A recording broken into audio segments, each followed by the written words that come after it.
ವಕ್ಫ್ ವರದಿಯನ್ನು ಮುಚ್ಚಿ ಹಾಕಲಿಕ್ಕೆ ಬಿಜೆಪಿಯ ರಾಜ್ಯಾಧ್ಯಕ್ಷ ಬಿವೈ ವಿಜಯೇಂದ್ರ 150 ಕೋಟಿ ರೂಪಾಯಿ ಲಂಚವನ್ನು ಕೇಳಿದ್ರು ಅನ್ನುವಂತಹ ಸಿಎಂ ಸಿದ್ದರಾಮಯ್ಯನವರ ಆರೋಪಕ್ಕೆ ಸಂಬಂಧಪಟ್ಟಂತೆ ಪಬ್ಲಿಕ್ ಟಿವಿಗೆ ಅನ್ವರ್ ಮಾಣಿಪ್ಪಾಡಿ ಅವರು ಸ್ಫೋಟಕ ಹೇಳಿಕೆಯನ್ನು ಕೊಟ್ಟಿದ್ದಾರೆ. ವಿಜಯೇಂದ್ರ ಅವರು ಯಾವುದೇ ರೀತಿಯ ಹಣದ ಬೇಡಿಕೆಯನ್ನು ಒಡ್ಡಿರಲಿಲ್ಲ. ಸರ್ಕಾರ ತನಿಖೆಯನ್ನು ಮಾಡಬೇಕು ಅಂಥೇಳಿ ವಿಜಯೇಂದ್ರ ಅವರಿಗೆ ಒತ್ತಾಯಿಸಿದ್ದೆ. ಸಿಎಂ ಸಿದ್ದರಾಮಯ್ಯನವರ ಆರೋಪ ಶುದ್ಧ ಸುಳ್ಳು. ಸಿಬಿಐಗೆ ತನಿಖೆಯನ್ನು ವಹಿಸಲಿ, ಎಲ್ಲವೂ ಕೂಡ ಹೊರಬರುತ್ತೆ. ಅಲ್ಪಸಂಖ್ಯಾತ ಆಯೋಗದ ಮಾಜಿ ಅಧ್ಯಕ್ಷ ಅನ್ವರ್ ಮಾಣಿಪ್ಪಾಡಿ ಅವರು ಪಬ್ಲಿಕ್ ಟಿವಿಗೆ ಮಾತನಾಡುವ ಮೂಲಕ ಸಿಬಿಐ ತನಿಖೆಗೆ ಆಗ್ರಹಿಸಿದ್ದಾರೆ. ಇದೇ ವಿಚಾರಕ್ಕೆ ಸಿಎಂ ಸಿದ್ದರಾಮಯ್ಯನವರು ನಿನ್ನೆ ಟ್ವೀಟ್ ಮಾಡಿದ್ರು.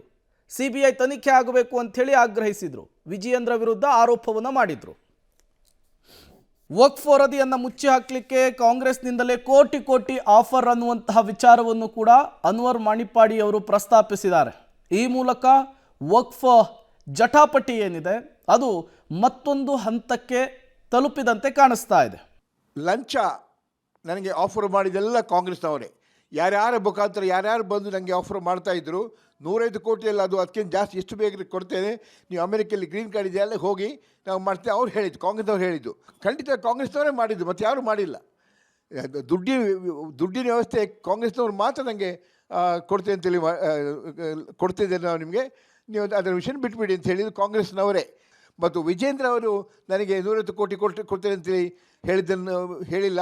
ಆದರೆ ನಾನು ಮತ್ತು ವಿಜೇಂದ್ರ ಅವರಿಗೆ ಈ ವರದಿ ವಿಚಾರದಲ್ಲಿ ಮಾತಾಗಿದ್ದಾಗ ಅದು ಯಾಕೆ ಮಂಡಿಸಲ್ಲ ಅಂತೇಳಿ ನಿಮ್ಮ ಅಪಾಯ ಕೇಳಿ ಮಾಡಲೇಬೇಕು ಎಂದು ನಾನು ಅವರಿಗೆ ತರ್ಕವನ್ನು ಮಾಡಿದ್ದೆ. ನಾನು ಪಾರ್ಟಿ ಆಫೀಸಲ್ಲಿ ನನಗೂ ಮತ್ತು ವಿಜೇಂದ್ರ, ಆಗ ಅವರು ವೈಸ್ ಪ್ರೆಸಿಡೆಂಟ್ ಆಗಿದ್ದರು, ನನಗೂ ಮತ್ತು ವಿಜೇಂದ್ರ ಅವರಿಗೆ ಮಾತಾಗಿತ್ತು. ಯಾಕೆಂದರೆ ಆಗ ಅವರು ಯಡಿಯೂರಪ್ಪ ಅವರು ಸಿ ಎಮ್ ಆಗಿದ್ದರು, ಅದಕ್ಕೆ ಅದು ಮಾತಾಗಿತ್ತು.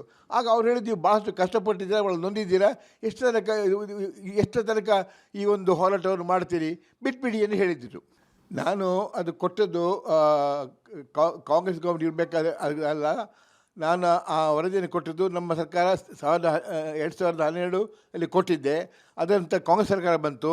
ಅದರ ನಂತರ ಪುನಃ ನಮ್ಮ ಸರ್ಕಾರ ಬಂದಾಗ ನನ್ನ ವರದಿಯನ್ನು ಯಾರು ಅದನ್ನು ಸರಿಯಾಗಿ ತಗೊಳ್ಳೋದಿಲ್ಲವೋ, ನಾನು ಅಷ್ಟು ಕಷ್ಟಪಟ್ಟು 7,000 ಪುಟದ ವರದಿಯಲ್ಲಿ ಕೊಟ್ಟಿದ್ದೇನೋ, ಅದಕ್ಕೆ ಯಾರು ತಡೆ ಒಡ್ಡುತ್ತಾರೆ ಅವರ ಮೇಲೆ ನಾನು ಕಿಡಿಕಾರಿದ್ದೆ. ನಾನು